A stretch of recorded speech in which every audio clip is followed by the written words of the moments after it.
없습니다. 파리 올림픽이 막바지로 흘러가고 있습니다. 우리 선수들이 많은 종목에서 고루고루 메달을 따면서 지켜보고 있는 우리의 마음도 벅차오르는데요. 특히나 한국 기업들이 파리 내에서 한국 알리기에 열을 올리면서 선수촌은 지금 한국 물결이 퍼지고 있다고 합니다. 그런데 여기서 웃지 못하는 선수단도 있다고 합니다. 바로 북한 선수단인데요. 앞서 파리올림픽 개막식에부터 한국과 북한은 껄끄러운 일이 있었습니다. 국제올림픽위원회가 대한민국 선수단을 북한으로 잘못 소개한 일이죠. 심지어 한국 선수들과 만났을 때 겉과 속이 다른 모습을 보이면서 논란이 되기도 했는데요. 오늘은 파리올림픽에서 언짢은 동행을 이어가고 있는 북한과 한국의 이야기를 전해드릴까 합니다. 무더운 날씨에도 시간 내서 클릭해주셔서 감사합니다. 시청자님들의 애정어린 구독과 좋아요 받으면서 영상 시작하겠습니다. 요즘 뉴스 사진을 보면 선수들이 셀카를 찍는 모습을 심심찮게 볼 수 있습니다. 이게 가능한 이유는 삼성전자가 국제올림픽위원회의 공식 파트너로서 2024 파리올림픽 참가 선수단을 위한 올림픽 에디션을 특별 제작했기 때문입니다. 파리올림픽 참가 선수 전원 1만 7천여 명에게 갤럭시 Z 플립6 올림픽 에디션을 제공해 화제를 모았죠? 그런데 여러분 그거 아시나요? 그간 올림픽 시상식에서는 휴대전화를 포함한 모든 개인 소지품 반입이 금지됐었답니다. 그러나 이번 올림픽에서는 IOC와 삼성전자 간 협력으로 시상대에 셀카가 가능해졌답니다. 이 때문에 선수들이 갤럭시 스마트폰으로 단체 셀카를 찍는 모습이 자주 노출됐었는데요. 특히 지난달 30일 탁구 혼합복식 시상식에서 한국과 북한, 중국 선수들이 시상대에서 다 함께 갤럭시 스마트폰으로 기념사진을 찍은 모습이 화제였습니다. 외신과 국내 뉴스뿐만 아니라 소셜미디어에서도 크게 주목받았는데요. 프랑스 매체 르파리지앵은 그 어떤 광고보다 훨씬 효과적인 마케팅 작전, 이렇게 전하기도 했고요. 그러나 여기서 조금 특이한 점이 있습니다. 한국 선수들이 삼성 스마트폰을 들고 셀카를 찍고 있고 북한 선수들은 호응은 하고 있지만 손에서 스마트폰이 보이지 않는데요. 알고 보니 여기에는 안타까운 사연이 있습니다. 다른 나라와 마찬가지로 북한 국가올림픽위원회도 참가 선수들을 위해 선수촌 내 삼성 올림픽 체험관에서 스마트폰을 일괄 수령한 상태입니다. 그러나 이는 직간접적인 대북 공급 판매 이전이 금지하는 UN 안전보장이사회 대북 제재 결의 2397호에 저촉될 수 있다고 하는데요. 스마트폰과 같은 전자기기는 군사용으로 전용될 수 있는 이중용도 성격의 제품이기 때문입니다. 실제로 지난 2018년 평창 동계올림픽 때는 올림픽조직위원회가 제재 위반을 우려해 북한 선수들에게는 삼성 스마트폰을 귀국 전 반납 조건으로 제공하겠다고 하자 북한이 수령 자체를 거부하는 일도 발생했습니다.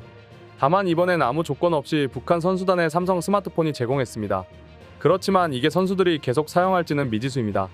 탈북자 출신 박충권 국민의힘 의원은 북한 선수단이 박스도 못 열어보고 압류당했을 가능성이 있다고 주장한 것이죠. 알고 보니 북한에서 가장 심하게 통제되는 제품이 한국 제품이라고 합니다. 만약 국제사회의 시선을 의식해 뜯어서 사용한다 해도 북한으로 돌아갈 때는 압류당할 것이라는 해석이죠. 특히 박 의원은 우리 탁구 선수들과 북한 선수들이 빅토리 셀피를 찍는 장면이 화제가 돼 보기 좋았는데 실상 북한 선수들이 당시 느꼈을 심적 혼란 상태는 매우 안 좋았을 것이라며 그들의 마음이 상상이 돼 안타깝다고도 전했습니다. 저렇게 셀피를 찍는 이유도 국제사회의 시선을 의식한 행동이지 원해서 한 행동은 아닐 거라면서요. 박 의원은 김정은 북한 국무위원장이 한국을 적대국이라 명시했어도 전 세계가 보는 아피니 빅토리 셀피는 허용한 것 같다는 의견도 덧붙입니다. 사실 이렇게 국제대회를 나오면 북한 MZ세대도 기성세대와 달리 철저하게 통제받는 자신의 모습을 외국 선수들과 비교하게 될 건데 여기에 따른 부작용을 막으려 제한적 교류를 허용한 것 같다고 언급하기도 했고요. 실제로 북한 선수단이 한국 선수들과는 말하지 않으려고 했던 일이 화제를 모았죠. 북한 선수들의 모습은 공식 기자회견장이 아닌 공동취재 구역이나 훈련장에서 한국 언론을 마주칠 때면 질문을 받지 않는 등 냉랭한 태도를 보이는 것과 상반됩니다. 사실 북한 국가대표 선수들의 말과 행동은 국제무대에서 늘 주목받습니다. 외부에 공개되지 않는 사회에 사는 그들은 다른 나라와의 경기에 설 때마다 나름대로의 지침에 따라 행동하는 것으로 전해지는데요. 그들이 보여주는 많은 부분이 계산된 행동과 말이라는 의미입니다. 아마 한국 선수와 대화하지 않으면서 다른 나라 선수와는 교류하는 모습을 보고 북한 당국 지침 때문이라고 합니다. 지금 제가 소개해드리는 이야기를 들으면 조금 놀라실 수도 있을 것 같습니다. 북한 유도 국가대표 선수로 1980년대 국제대회를 휩쓸며 북한 유도 영웅이라고도 불린 이창수 씨가 미국 BBC 방송에 풀어낸 이야기를 들어보면 놀랄 수밖에 없었습니다.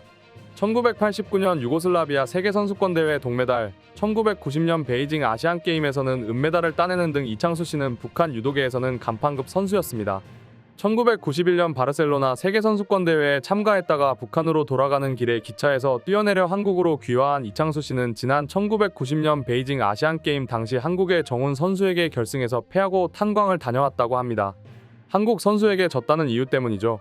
BBC에서 인터뷰한 과거 북한 선수들의 말에 따르면 북한 국제대회에 나가기 전 무조건 교육을 받아야 한다고 합니다. 이렇게 교육을 받아야 이수증이 나오고 이수증이 있어야 단수 여권 발급이 되는 시스템이죠. 외국에 한번 다녀올 수 있는 일회성 여권이고 다녀와서는 반납해야 한다고 하는데요. 심지어 올림픽 같은 국제대회를 맞이해서 북한 선수들이 출전하게 되면 정기적으로 아침 시간이나 오후 시간대 1시간 정도 활용해서 특별 교육을 한다고 합니다. 미국이나 일본, 한국과 같은 자본주의 국가를 상대로 만날 때 사회주의의 우월성을 강조할 것을 교육받는데요. 한국 선수들이 한국에 오면 업대에 연봉 받는다는 얘기를 하면 우리는 수령님이 있어 먹고 사는데 지장이 없으니 그런 얘기 말라. 이렇게 답해야 한다고 합니다.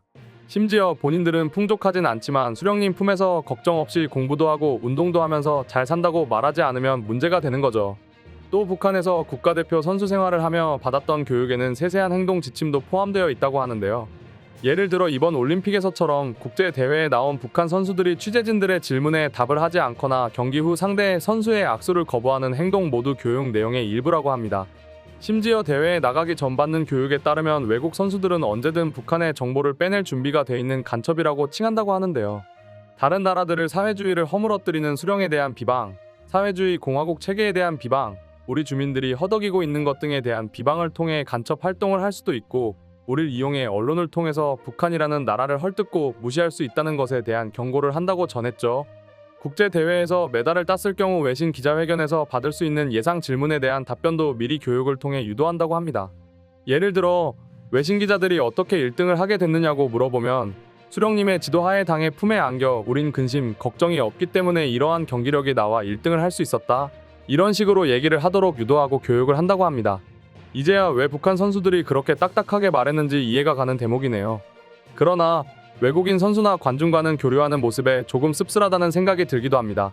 중국 소셜미디어 샤오홍슈에는 지난달 29일 북한 여자 기계체조 간판 안창옥의 올림픽 신분증 목줄에 누군가 판다와 에펠탑이 그려진 배지를 달아주는 영상이 올라왔는데요. 안창옥의 AD카드 목줄에는 중국, 체코, 아일랜드 국기 등이 그려진 배지가 줄줄이 박혀 있었습니다. 올림픽과 같은 국제 스포츠 대회에 참가한 선수들은 배지를 주고받으며 친분을 쌓곤 하거든요. 안창옥도 배지를 하나 건넸으며 영상을 게시한 사람은 안창옥이 가장 좋아하는 핀이라며 인공기와 북한의 영문명, 체조 링에 매달린 남성이 그려진 배지를 공개했답니다. 앞서 안창옥은 3일 기계체조 여자 도마 결선에 출전한 한국의 여서정 선수와 마주친 적이 있었는데요. 우리 여서정 선수가 안창옥에게 인사를 하기 위해 자리에서 일어서 나가갔으나 안창옥이 여서정을 그대로 지나치는 장면이 포착되어 머쓱한 모습을 보이기도 했답니다. 사실 올림픽은 국제 교류를 위해 진행되는 건데 이렇게 안타까운 배경이 있는 것이 좋지 않은 건 사실입니다. 이번 스포츠 외교가 남북 간 의미 있는 새로운 대화로 이어질지는 아직 알 수 없겠지만 이미 개회식에서 한국을 북한이라고 소개한 소동이 벌어지면서 껄끄럽게 시작할 수밖에 없었는데요. 이러나 저러나 나라 일은 제쳐두고 개인으로서 올림픽에 참가한 두 나라 선수들이 모쪼록 마음에 상처받지 않고 올림픽을 잘 마무리하길 바라는 마음입니다. 오늘 이야기는 여기서 마치겠습니다. 귀한 시간 내서 끝까지 시청해주신 우리 구독자 여러분, 구독도 눌러주셔서 너무 감사하며 앞으로도 재밌고 알찬 소식으로 찾아뵙겠습니다. 감사합니다.